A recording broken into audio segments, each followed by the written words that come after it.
तरह का जीवन सानू गुरु महाराज ने सिखाया है। बलिहारी गुर अपने देवहाड़ी सदवार जिन मानस ते देवते किए करतना लागी वार। देवतियां वर्गा जीवन जीवना सानू महाराज ने बाणी में सिखाया है। देवता कौन है? गुरु गोबिंद सिंह जी महाराज दसते हैं, साध कर्म जे पुरख कमावे, नाम देवता जग दिखावे। साधा वाले साधे निर्मल कर्म पवित्र कर्म जेड़े करते हैं उस जगत में देवता कहाते थे। हमारे कहते देवतियां वर्गा जीवन जियो, निर्मल कर्म प्योर मतलब खालसा ही कर्म करो, शुद्ध कर्म, सोच भी पवित्र होवे, साडे शब्द भी पवित्र होण, साडे एक्शंस अपने आप पवित्र हो जाएंगे, साधा वाले कर्म हो जाएंगे। देवते कहावांगे लोग देवतियां नूं आराधदे ने, चलो किसी दे कोई गंतु नहीं, सबका अपना अपना है, सब सत्कारण योग सब पूजन योग। पर मारे तो कहते तुसी देवते बन जाओ, देवते अगल बगल तुहाडे बैठे होणगे। ते देवतियां दी इंतजार रहेगी, फिर उसे दी इंतजार रहेगी जिस अकाल पुरख नूं ध्यान करो। किस तरह दा चाहुंदे हो तुहाडी चर्चा की होवे? चंगी होवे। फिर इसनूं लैके चलो अज दा दिन है मेरे पास। संगत जी अगर अज का दिन है मेरे पास, फिर कितना क्वालिटी का मेरा अज का दिन होगा। अज बोलो किसी ने लड़ाइयां पावांगे, अज किसी को कौड़े बोल बोलांगे, अज का दिन मिठे मिठे बोल बोलांगे, अज का दिन माफ भी कर देवांगे, माफी भी मंग लवांगे, किसी की हेल्प भी कर देवांगे। जिन्होंने मन में कोई नाराजगियां चल रही ने अज करांगे ना, छड्डांगे भी आपां की लैणा देना, अगले मंडलों से चल जाना। अज का अगर ये याद होया किसी की नैगेटिविटी घूमनी नहीं अंदर भी मैं तो चल जाना, मैं की लेना देना असं तो उन्होंने प्रेम के नाल दो शब्द बोल के जावांगे, भाई साडा कहा सुनिया माफ करी, तेरे लिए भी मेरे मन च कोई नाराजगी, इदा का जीवन दिखाया ना साध कर्म निर्मल इहो जिहा जीवन असी जी लड़ाइयां झगड़े कलेश पा के असी खुद भी अशांत, समाज सोसाइटी भी असी अशांत की। गहरा लंबा सा बाहर छड़ दियो, और गहरा लंबा सा बाहर छड़ दियो। गुरु गोबिंद सिंह जी महाराज दी खुशियां लैनियां ने संगत जी, कितनियां? बहुत सारी। फिर गज बज के बोलना है गुरु गोबिंद सिंह, ध्यान करो सब करना। नासरो मंसूर गुरु गोबिंद सिंह, बेइज्जती मंसूर गुरु गोबिंद सिंह, अकरा गंसूर गुरु गोबिंद सिंह, सबला फैज़े नूर गुरु गोबिंद सिंह, एक सारा यार गुरु गोबिंद सिंह, दो आलम शाह गुरु गोबिंद सिंह, हक हक आघार गुरु गोबिंद सिंह, हक हक अंदेश गुरु गोबिंद सिंह, शाहे शहनशाह गुरु गोबिंद सिंह, बादशाह दरवेश गुरु गोबिंद सिंह, बादशाह दरवेश गुरु गोबिंद सिंह।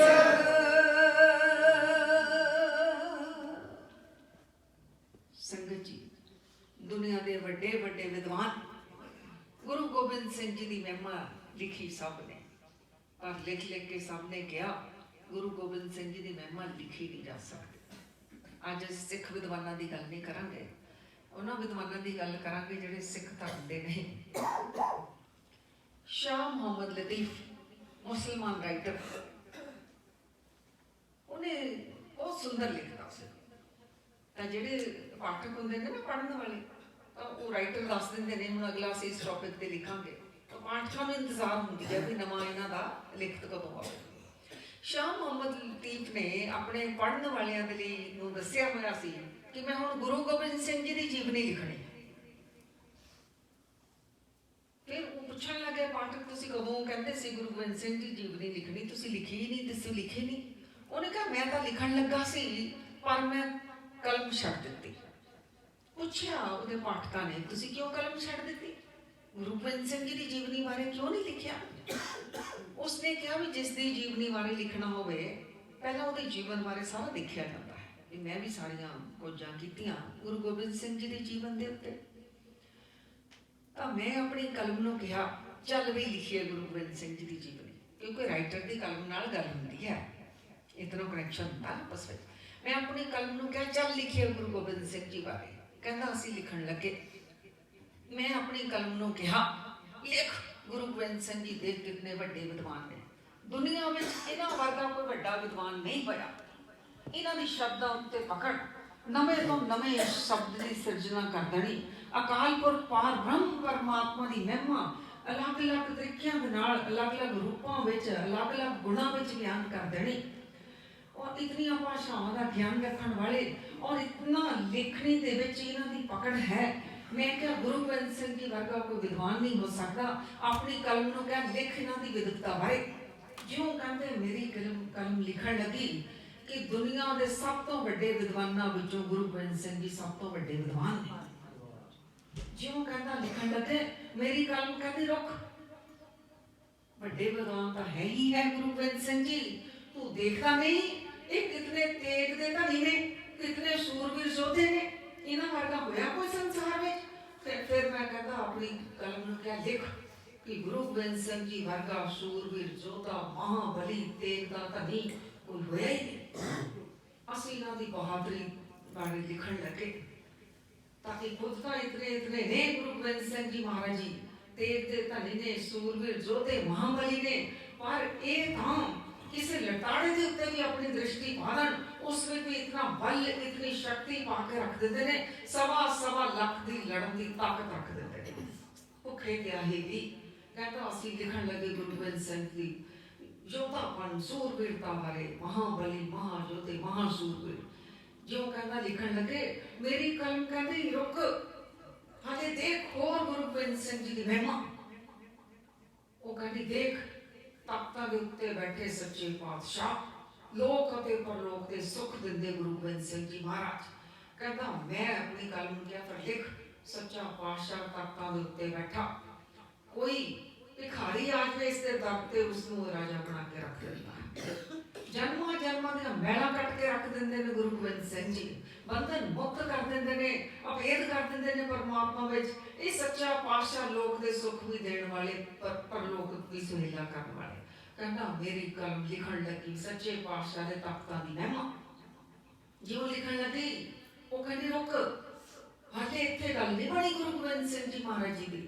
और देख कहना मैं क्या की देखा वो कहंदी देख ये सच्चा गुरु और चेला भी आप ही है पंजा प्यारे नूं आप कंडे बटे दा अमृत छका के ये गुरु निमरता भरिया चेला है पंजा प्यारियां दे फिर हाथ जोड़ के खड़ा है कि खालसा जी मैनू भी कंडे बटे दा अमृत छकाओ गुरु गोबिंद राय तो गुरु गोबिंद सिंह सजाओ कहते मेरी कलम कहती दुनिया में कोई तू एहो जिहा गुरु देखे ना जेड़ा खुद गुरु होवे और अपने चेलियां दे के हाथ जोड़ के निमरता हाथ जोड़ के निमरता में खड़े उन्होंने को कंडे बाटे दी अमृत की दात मांगे कहता सी गुरु गोबिंद सिंह जी निमरता बारे लगे लिखण मेरी कलम कहती रुक हल्ले भी गल नहीं बनी गुरु गोबिंद सिंह जी महाराज दी हुण कहना मैं क्या हुण की रह गया वो कहती देख कितना बड़ा दानी है गुरु गोबिंद सिंह जी महाराज 9 साल की उम्र में अपने पिताजी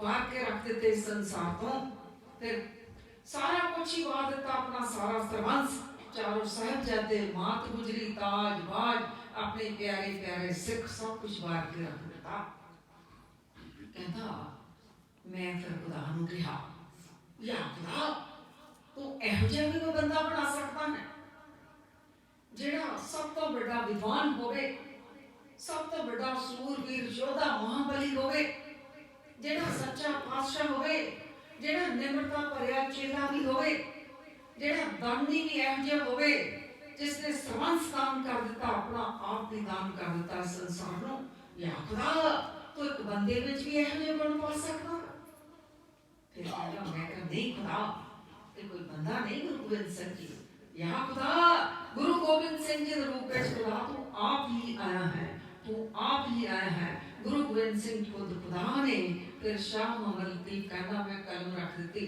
भला खुदा बारे किवें कोई लिख सकता है तो मैं किवें लिख सकती गुरु गोबिंद सिंह जी खुदा ने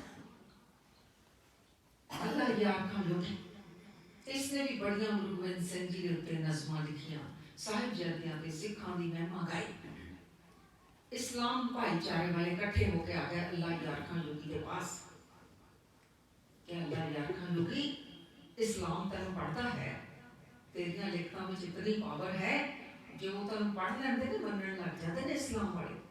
तू भला दस जे लिखना ही सी तो गुरु गोबिंद सिंह जी बारे क्यों लिखिया? तू हजरत मोहम्मद साहब जी बारे लिखता? तू साहिबजादे ने शहीदियां बारे क्यों लिखिया? तू हसन ते हुसैन दियां कुर्बानियां बारे लिखता, इस्लाम बारे लिखता? तैनू लोग पढ़दे ने सारे गुरु गोबिंद सिंह जी दी महिमा करन लग जाणगे, साहिबजादे नूं नतमस्तक होण लग जाणगे। तो इस्लाम वाले ने कहा अल्लाह यार खां योगी तू हुण एक काम कर, चल जेड़ा तू लिख लिया सो लिख लिया, तू हुण एक लिख ये लिख कि मैं जो गुरु गोबिंद सिंह जी बारे लिखा है वो सारा झूठ लिखा है, गलत लिखा है, प्रेत लिखा है। और नीचे अपने साइन कर दे, सिग्नेचर कर दे।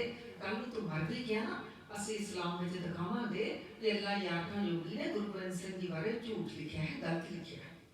अल्लाह यार खां योगी ने कहा, काजी मौलवी इस्लाम भाईचारे वाले सारे इकट्ठे हुए सन।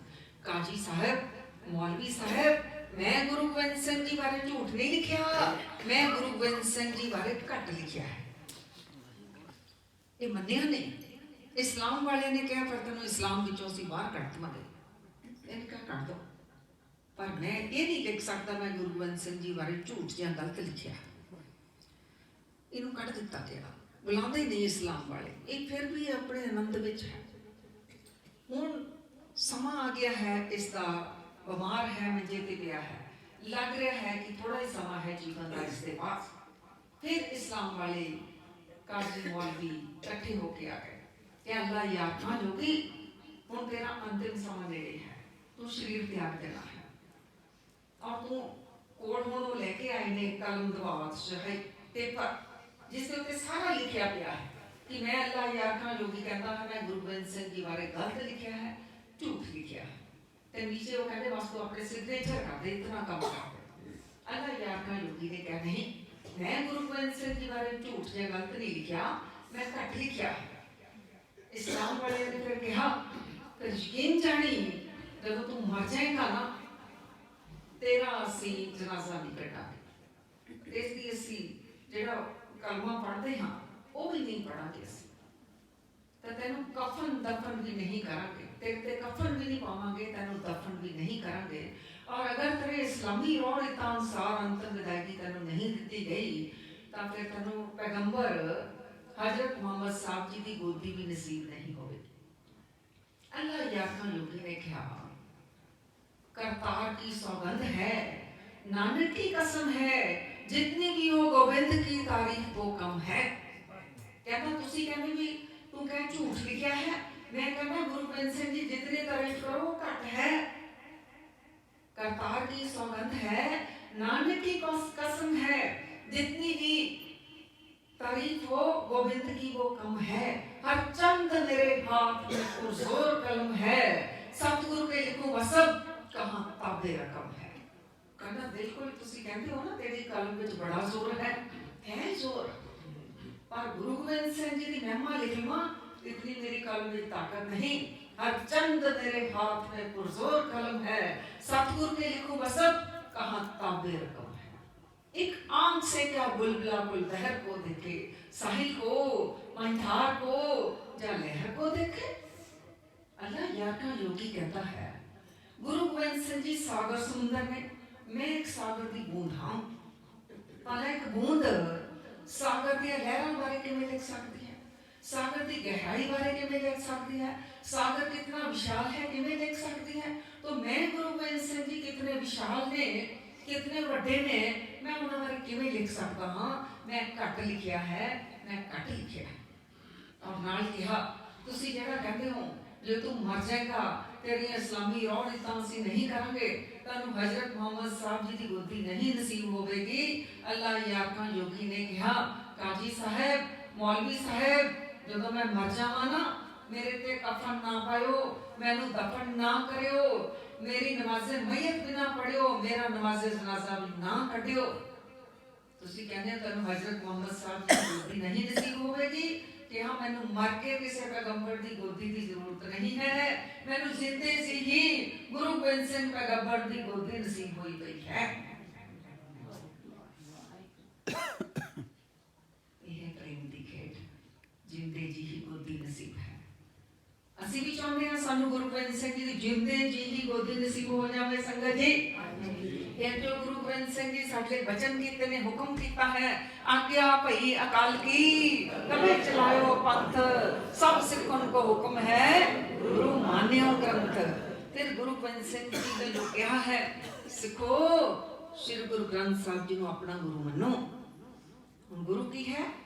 ਬਾਣੀ ਗੁਰੂ, ਗੁਰੂ ਹੈ ਬਾਣੀ ਵਿੱਚ ਬਾਣੀ ਅੰਮ੍ਰਿਤ ਸਾਰੇ, ਗੁਰਬਾਣੀ ਕਹੈ ਸੇਵਕ ਜਨ ਮਾਨੈ, ਪ੍ਰਤੱਖ ਗੁਰੂ ਨਿਸਤਾਰੈ।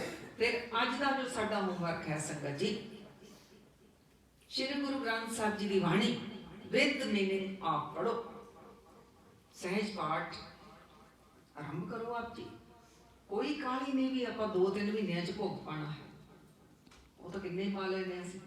ਹੁਣ ਵਿਦ ਮੀਨਿੰਗ, ਬੇਸ਼ੱਕ ਇੱਕ ਅੰਗ ਰੋਜ਼ ਦਾ, ਇੱਕ ਅੰਗ ਵੀ ਨਹੀਂ, ਬੇਸ਼ੱਕ ਇੱਕ ਸ਼ਬਦ, ਇੱਕ ਸ਼ਲੋਕ ਰੋਜ਼ ਦਾ। ਕੋਈ ਡਾਇਰੀ ਪੈਨ ਰੱਖੋ और लिखी जाओ। जिवें मूल मंत्र से आए उत्थे लिखा है निर्भौ, लेकिन साडा मन डरता है। उत्थे लिखा है निर्वैर, साडे मन विच हाले मैला ने। ते दो चीज़ां ते पहरा देना। मूल मंत्र का अभ्यास करदियां भी पानी पढ़ रहे हैं और निर्भौ हो जावांगे असीं, फिर होण लग जा। निर्वैर, अंदर किसी ने मैल नहीं रखनी, पहरा देना है। बाणी नूं मनना है, बाणी नूं कमाते है, कमाना अपने जीवन विच ले जाना। जिवें एक एक शब्द, एक एक श्लोक, जिहड़ी पंक्ति लग रहा भी मैं इत्थे नहीं चल रहा, उन्होंने लिखो। सारा दिन उन्होंने ध्याओ भी इत्थे चलना है, चलना है। 6 महीने बाद अपनी डायरी फरोल के देखो कितना जीवन पलट चुका होगा, कितने मैला साफ हो चुकियां होणगियां, कितने अंदर प्योरिटी आ चुकी होगी। ये करना है संगत जी, अज का साडा ये होमवर्क है। तो हफ्ता भर ये कैंप चलिया। जुगो जुग अटल साहिब धन श्री गुरु ग्रंथ साहिब जी महाराज की असीम रहमत कृपा हुई साडे सारे उत्ते। सतगुरां दा कोटान कोटान शुकराना महाराज जी सानू लेके आते रहे हैं। आप सारिया संगतां दा भी शुकराना। अगर आप जी ना आते तो फिर संगत किवें हुंदी? आप जी दा कोटान कोटान शुकराना। सारे इत्थों दे प्रबंधकां दा, सारे श्री गुरु नानक मिशन दे सेवादारां दा शुकराना।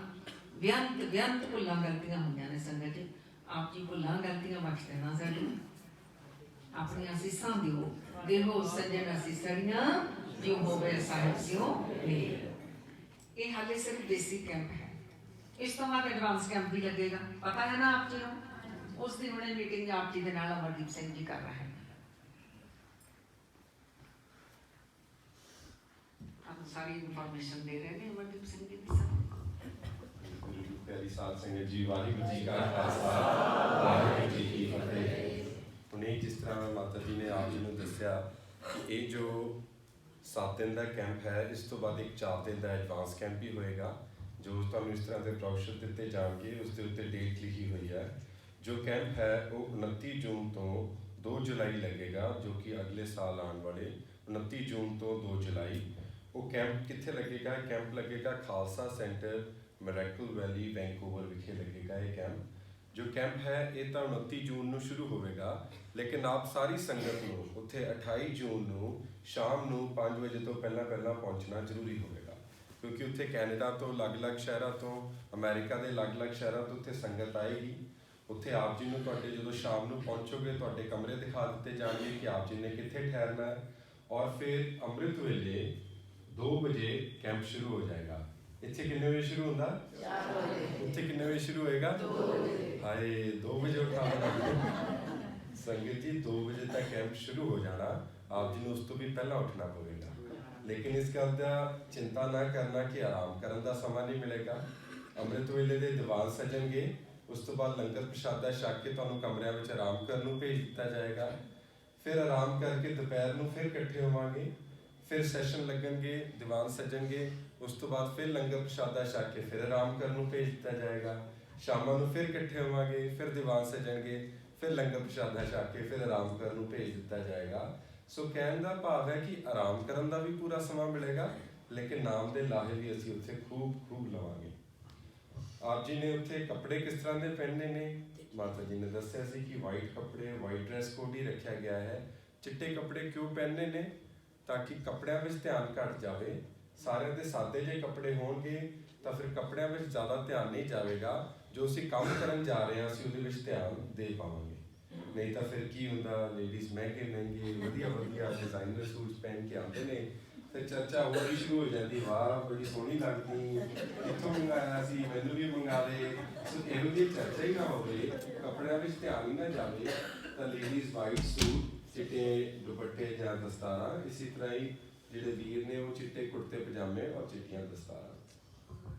उत्थे आप जी ने की लैके आना वो मैं आप जी को दस दवां।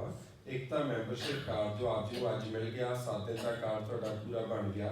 जिन्हां संगतां ने नहीं ले चाहते वो आप अपने कार्ड लै सकते हो, जिन्हां ने 7 दिन पूरे लगाए ने, ਜਾਂ जिन्हां पास पुराने पिछले कैंप के भी कार्ड बने हुए ने उन्हां दा कार्ड काम आवेगा। एडवांस कैंप में सिर्फ वही संगत आ सकेंगे जिन्हां दे पास से मैंबरशिप कार्ड होगा। दूसरा आप जी ने अपना अपना नितनेम का गुटका साहिब ये भी सब ने अपना अपना नाल लेके आना होगा। एक छोटी अलार्म क्लॉक ये भी सब ने अपनी अपनी नाल रखोगे। टॉयलेटरीज यानी कि तेल साबन ब्रश जो भी तुसी यूज़ करते हो ये तुसी नाल रखोगे अपना।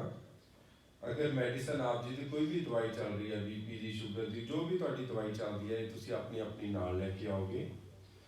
और एक कॉपी पेन ये सब ने जरूर अपना अपना नाल रखना, नोट पैड और एक पेन, क्योंकि उस जो 4 दिन का कैंप लगे उस बहुत सारे टिप्स दिते जाएंगे। गुरबाणी विचों बहुत सारिया सौखियां चीज़ां करके असीं नोट करांगे, कुछ तुहानूं होमवर्क भी करने मिलेगा। सो इस करके कॉपी पेन सब ने अपना अपना नाल लेके आना। कि इस कैंप की कोई फीस भी होगी कि साढ़े को कुछ चार्ज भी किया जाएगा? नहीं, बिल्कुल नहीं। 4 दिन वास्ते आप जी की रिहाइश का खाण पीण का सारा प्रबंध श्री गुरु नानक मिशन वालों बाबा नानक जी वालों बिल्कुल मुफ्त बिल्कुल फ्री किया जाएगा। तुहाडे कोल कुछ भी चार्ज नहीं किया जाएगा। कैंप की कोई भी फीस नहीं है। लेकिन फिर भी उत्थे दिन रात लंगरां दे प्रवाह चलणगे। आप जी उस विच कोई सहयोग पाना चाहो आप जी पा सकते हो, ये आप जी की इच्छा है। लेकिन कैंप की कोई फीस नहीं होगी। इसी तरह ही जो मिशन दीयां चल रही सेवावां जो आप जी नूं दिखाईयां गईयां सी, गरीब विधवा औरतां और उन्होंने बच्चों की जो सेवा हो रही है, ਜਾਂ जो गुरुद्वारा श्री आनंदसर साहिब विखे उत्थे जो सेवावां चल रही ने, आप जी उस विच कोई सहयोग पाना चाहो आप जी की इच्छा है। लेकिन कैंप की कोई फीस नहीं, आप लोग कुछ भी चार्ज नहीं किया जाएगा। उत्थे तुहानूं बैडिंग किस तरह की मिलेगी, उत्थे तुहानूं गद्दे भी असीं देवांगे, सराणे भी असीं इत्थे तुहानूं देवांगे और उत्ते लैण वास्ते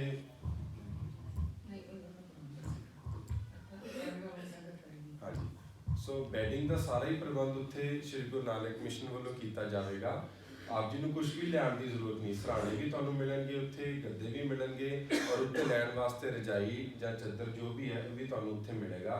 तुसीं सिर्फ और सिर्फ जो गद्दे उत्ते बिछाण वाली चद्दर है ये सब ने अपनी अपनी नाल लैके आनी है। तुहानूं बैडिंग होर कुछ भी लैण की जरूरत नहीं, आप जी नूं सब कुछ उत्थे ही अरेंज मिलेगा। एक होर जरूरी बेनती कि ये जो कैंप जो लगेगा बहुत ही डिसिप्लिन वाला कैंप होगा। इस विच जो आप जी जो आप जी उत्थे पहुँचोगे 28 तरीक को तो असीं तुहानूं कह देना कि हाँ जी एक बार फोन करके अपने अपने घर दस दो कि तुसीं पहुँच गए, सब कुछ ठीक है, बहुत वधिया। और उस तो बाद असीं तुहाडे सारिਆਂ दे मोबाइल फोन सैल फोन असीं बंद करके अपने कोल जमा कर लेने और 4 दिन तुहानूं किसी ने भी मोबाइल फोन यूज़ करना नहीं मिलेगा। क्यों? क्योंकि उत्थे बहुत डिसिप्लिन वाला माहौल होगा।